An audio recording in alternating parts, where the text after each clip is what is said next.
Ілияс Жансүгіровтің 1934 жылы жазылған «Күйші» поэмасы қазақ поэзиясындағы ірі туынды. Бұл шығармада ақын күй өнерінің ғажайып құдіретін, оның адам жанында табиғатты да баурайтын күшін терең бейнелейді. Поэма күйдің әсерінен басталады. Күңіренген бір мұңды күй даланы алды. Табиғат тып-тыныш бола қалды.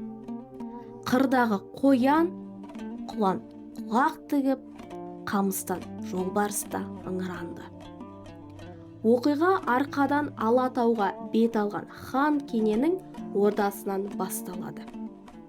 Той думан, сый сияпат. Сол думаның ортасына еш малы, еш сыйы жоқ.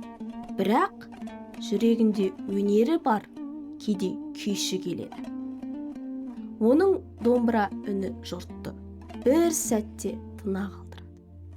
Ханның қарындасы Қарашаш күйге тәнті болып, күйшіге ғашық болады. Алайда бұл сезім еркіндікке емес, тәуелділікке бастайды. Күйші ордада қалуға мәжбүр болады. Еркіндігінен айырылған өнерпаздың үні өзгереді.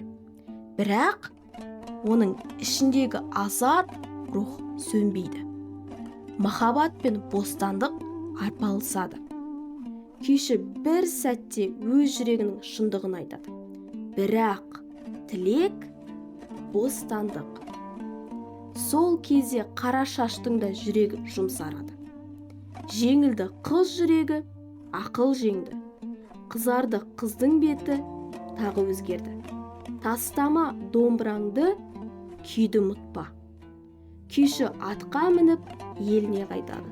Еліне келген күйші ең соңғы, ең биік күйін тартады. Ол күйдің аты азат.